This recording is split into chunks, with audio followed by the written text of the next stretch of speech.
If you're strong with your team, but managing up feels harder than it should be, this episode is for you. You're capable. You care about standards.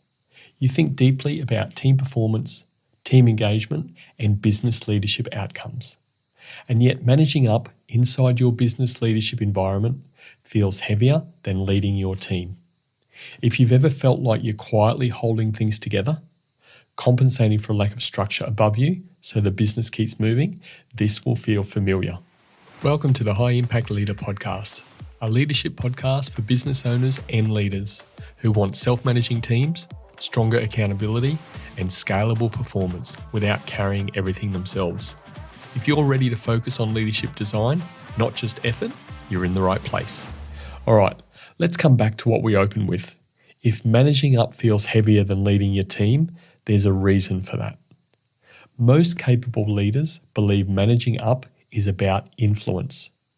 Get better at communication. Build a stronger relationship. Say it better. Say it differently. Pick a better time. Read the room. And then, surely the chaos above you will settle. But here's something to think about.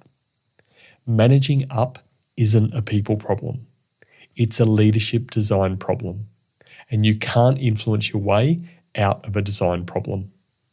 Now, I understand why the influence belief is so common. Managing up is rarely taught inside business leadership. And when leadership above you lacks structure, stepping in feels responsible. It feels like you're doing the right thing. So you adapt. You learn the leadership patterns. You become skilled at influence. And that's not poor thinking. That's often survival. Here's one of the most common leadership patterns inside growing businesses. A capable leader sits beneath a business owner or senior leader who operates with very little structure. Let me say that again so it really lands. A capable leader sits beneath a business owner or senior leader who operates with very little structure. Decision-making is reactive. Plans change quickly. The business revolves around one person. And communication is inconsistent, so the leader underneath adapts. They anticipate issues, they fill gaps, and they create clarity where the system doesn't provide it. Not because they're asked to, but because they care about outcomes, standards, team engagement, and team performance.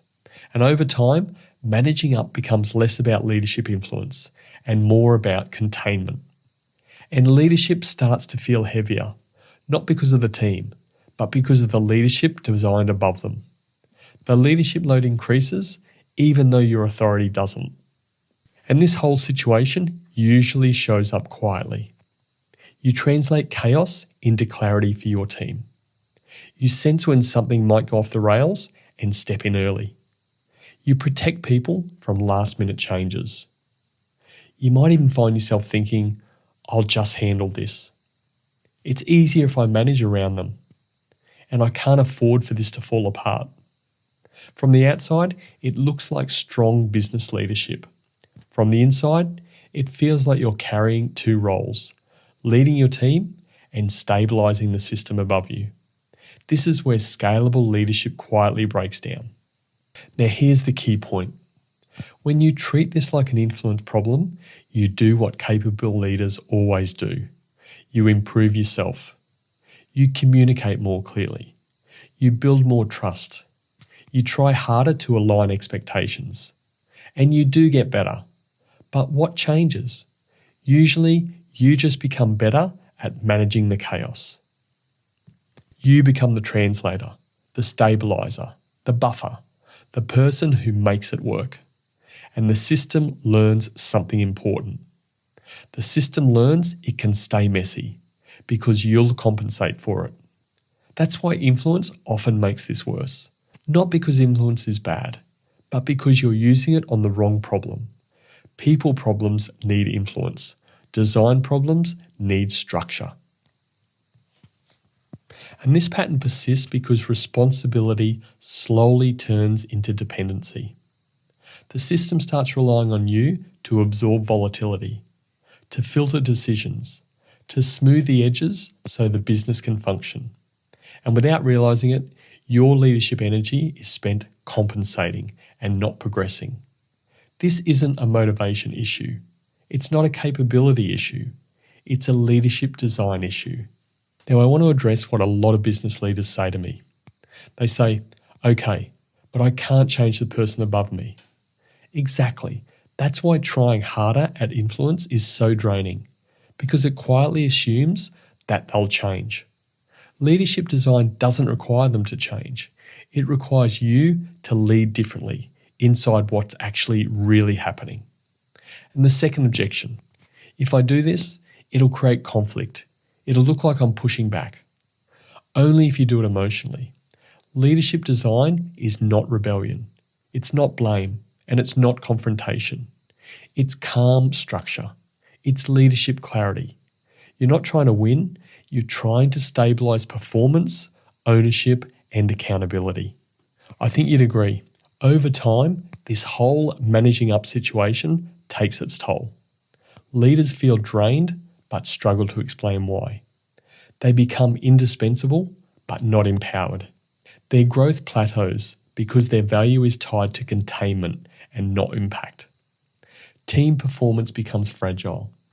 Team engagement drops quietly because people feel instability above them. Accountability becomes unclear because structure is missing. The business depends on heroic effort instead of clear leadership systems. And scalable leadership never fully forms because the real design problems are never addressed.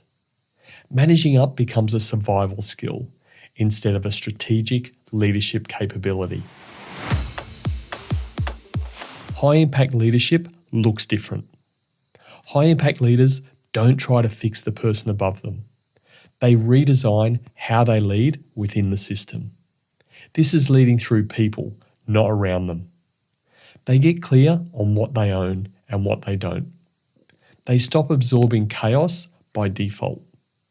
They introduce structure through leadership rhythm and not resistance. They manage expectations upward with clarity. They communicate impact, not emotion. They protect team performance without carrying responsibility that isn't theirs. This isn't passive, and it isn't confrontational. It's deliberate leadership design. And here are the 4 design moves that you can implement in plain English. Design move number 1, define what you own. Be clear on your scope. This is leadership clarity. What decisions sit with you? What sits above you? What needs a decision together? Then communicate it simply. Here's what I'm owning. Here's what I need from you. That's ownership and accountability in action. Design move number 2, create leadership rhythm. Chaos grows when everything is last minute. So you introduce leadership rhythm. Same day, same time. Short check-ins, a clear agenda. Not more meetings, just predictable decision making. Design move number 3, communicate impact, not frustration. Instead of this is hard, you say here's what changed. Here's the cost. Here's what we need and by when. It makes the problem visible without making it personal. It protects accountability without increasing conflict. And design move number 4, protect the team without becoming the hero.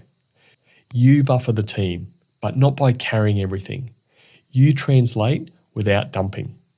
You clarify upward without overstepping. And you protect focus without hiding reality. This is how you keep team engagement and team performance stable inside an imperfect system. And here's what happens if you keep trying to influence your way out. You become more skilled at managing chaos, but the chaos doesn't decrease. You become more indispensable, but less empowered. Your growth stalls because your value is tied to containment. Team performance and accountability becomes fragile because they depend on your effort. And every year, the leadership load gets heavier because the design problem stays the same. But when you stop trying to influence and you start designing, you protect team performance without carrying the system. You lead with clarity instead of compensation. You become empowered instead of indispensable. Team performance becomes stable because it's built on structure, not heroic effort. Scalable leadership becomes possible. And that's the point. Influence tries to change them. Leadership design changes how you lead. And that's the part that is within your control. So take a moment to consider this. Where might you be compensating for a lack of structure above you? And what would change if your leadership focused less on containment and more on clarity? Now, you don't need to act on this yet. Just notice where your leadership energy is really going. This exact challenge is something we work through inside the High Impact Leader Club. It's a space for business owners and leaders, including managers navigating managing up, to strengthen leadership design, protect team engagement, strengthen accountability, and build scalable leadership inside imperfect systems. If you want support, perspective, and coaching from leaders facing similar dynamics, you'll find it at leaderbydesign.au/club, or you can get details in the show notes. Design your leadership, build your team, lead with impact.